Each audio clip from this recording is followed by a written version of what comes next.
চলছে গণেশ পুজো। আর সিদ্ধিদাতা গণেশের পুজো উপলক্ষে তুঙ্গে প্রস্তুতি। মহারাষ্ট্রে প্রধান পুজো, তবে মহারাষ্ট্র ছাড়াও তেলেঙ্গানা, অন্ধ্রপ্রদেশ ছাড়াও কর্ণাটক, গুজরাট, উড়িষ্যা, গোয়া, ছত্তিশগড়, উত্তরপ্রদেশের মতো রাজ্যগুলিতে মহাসমারোহে পালিত হয় গণেশ চতুর্থী।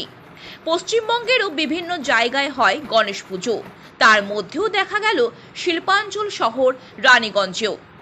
এই দিন রানীগঞ্জের রানীশোয়ারের কাটাগড়িয়া গ্রামে ধুমধামে মানানো হচ্ছে গণেশ পুজো। যদিও কাটাগড়িয়া গ্রামের এই গণেশ পুজো 2 বছর পদার্পণ করেছে। এই পুজোটি গত বছর ধরে করে আসছে পশ্চিম বর্ধমান বার্ধক্য ডোম সমাজ কল্যাণ সমিতি।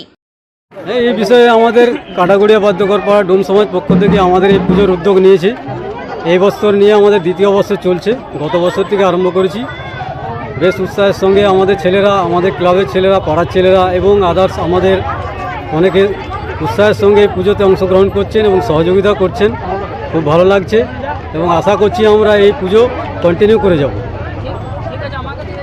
কত বছর ধরে আমাদের এই নিয়ে দ্বিতীয় বছর চলছে। 2023-এ আমাদের বাজেট হচ্ছে 1 লাখের উপরে।